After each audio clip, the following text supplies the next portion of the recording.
मुलुंडमध्ये अनधिकृत भोंगे प्रश्नी आंदोलन करणारे किरीट सोमय्या ताब्यात त्यांना घेण्यात आलेला आहे। मुलुंड पोलीस स्टेशन समोर सोमय्यांनी ठिय्या आंदोलन केलं होतं। आंदोलन करण्याची आंदोलन न करण्यासंदर्भामध्ये पोलिसांनी त्यांना नोटीस दिलेली होती। या संदर्भात परवानगी नव्हती, त्यामुळे पोलिसांनी त्यांना ताब्यात घेतलेलं आहे।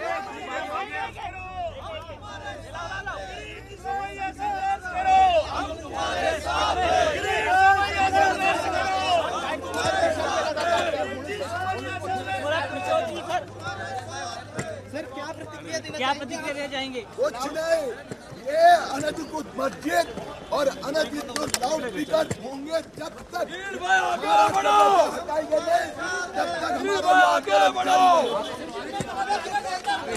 ये जो है मस्जिद माफिया है,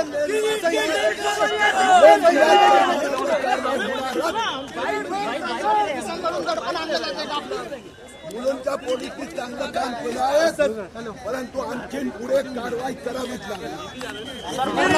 संघर्ष करो।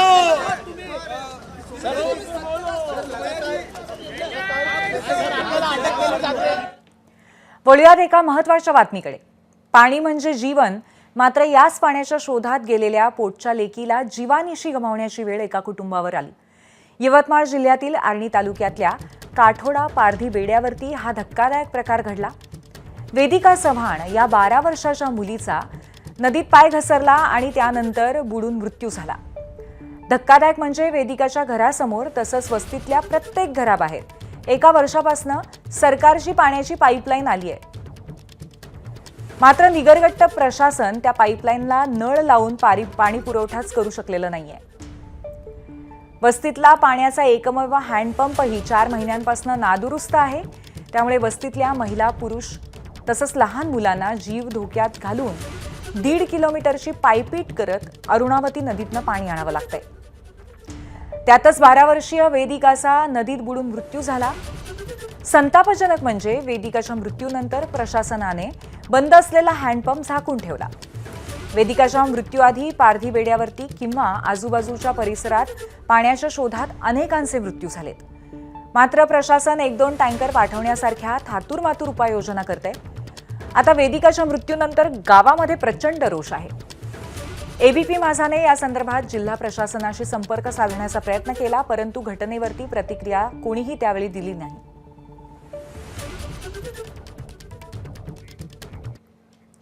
वेदिका चव्हाणच्या मृत्यूला शासन, प्रशासन आणि राज्यकर्ते जबाबदार आहेत असा आरोप माजी मंत्री वसंत पुरके यांनी केलाय।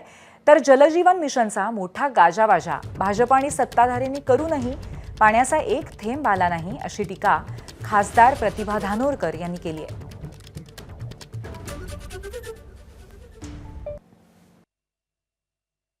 मला असं वाटतं की ह्या अशा प्रकारच्या जलजीवन मिशन नावाच्या अंतर्गत शासनानं काय केलं आहे की 12, 13, 14, 15 योजना एकत्र घ्यायच्या, एखाद्याच ठेकेदाराला द्यायच्या, कमिशन घेऊन मोकळं व्हायचं। म्हणजे हिला पाणीनं 1 वर्षापासूनची पाईपलाईन जर तयार आहे ना, कॉक तिथं बसवल्या गेलं आणि तुटी बसवल्या गेली, याचा असं मला संशय असा आहे की अजूनही विहीर खोदल्या गेली नसेल। विहिरीची पूर्ण जी डेप्थ आहे ही मात्र केल्या गेली नसेल, परिणामी सगळ्या प्रकारच्या योजनाच्या खितपत पडलेल्या आहे। म्हणून हे असं कमिशन ओरिएंटेड जे सरकार आहे किंवा कोणाचे सरकार असो, या कमिशन पोटी माझे राज्यकर्ते आणि प्रशासन करते जर लोकांचा बळी घेत असेल तर ही लोकशाहीची शोकांतिका आहे आणि माझ्या जे लोक जबाबदार असतील त्यांच्यावर तात्काळ कारवाई केली पाहिजे। नदीवर पाण्यासाठी गेली असताना वेदिकाचा मृत्यू त्या ठिकाणी झाला, पण खरं दुर्दैवी बाब ही आहे की आतापर्यंतही या घटनेची दखल कोणी घेतली नाही, प्रशासनाने याची दखल घेतली नाही।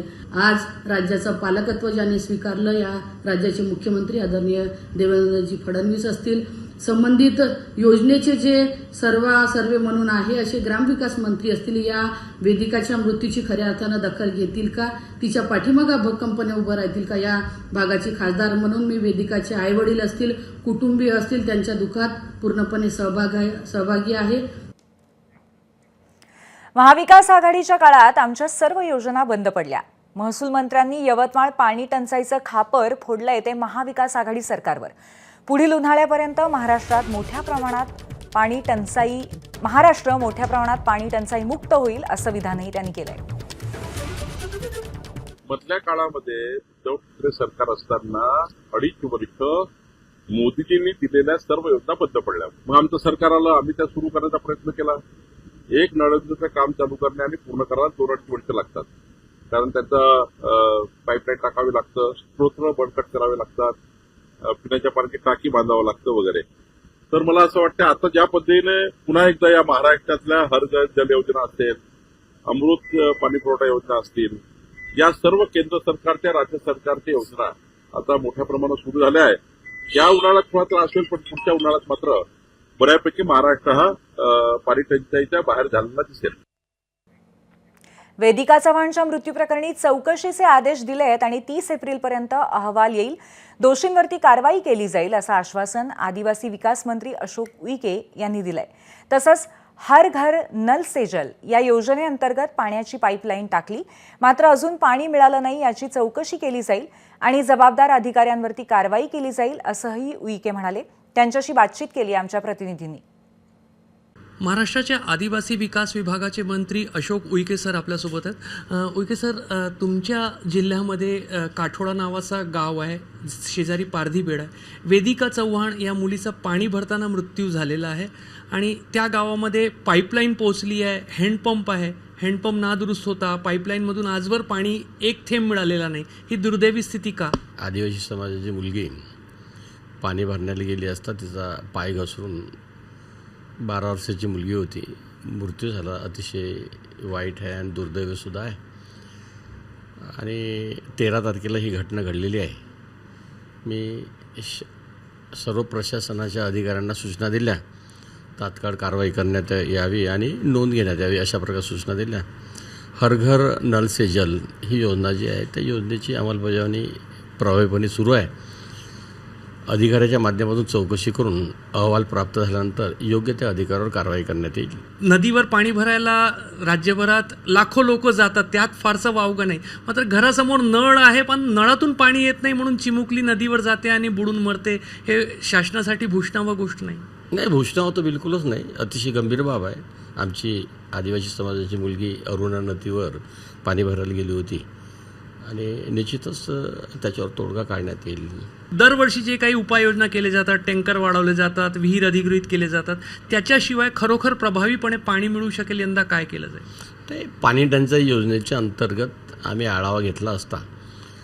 काही ठराविक गावं राहिले असेल, परंतु 100% सरकारच्या माध्यमातून प्रत्येकाला घरापर्यंत पाणी मिळालं पाहिजे हा उपक्रम हातात घेतल्यामुळे प्रत्येकाच्या घरापर्यंत पाण्याची व्यवस्था केलेली आहे.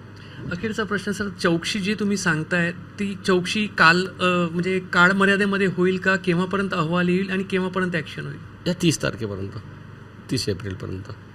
एका आदिवासी चिमुकलीचा मृत्यू झालेला आहे, त्यामुळे त्यांनी हा संपूर्ण प्रकरण जो आहे तो अत्यंत गांभीर्याने घेतला आहे. कॅमेरामॅन अतुल हिरडेसह रजत वसिष्ठ, ABP माझा, नागपूर. या प्रकरणामध्ये संतापजनक प्रकार म्हणजे या गावामध्ये वेदिकाच्या घरासह इतर घरांबाहेर पाईपलाईन्स लागल्या आहेत पण त्याला पाणीच नाहीये. याचाच आढावा घेतलाय आमचे प्रतिनिधी रजत वसिष्ठ यांनी. यासाठी सरकारनं 1 वर्षापूर्वी पाईपलाईनला मंजुरी दिली. मंजूर झालेली पाईपलाईन प्रशासनाने गावापर्यंत पोहोचवली.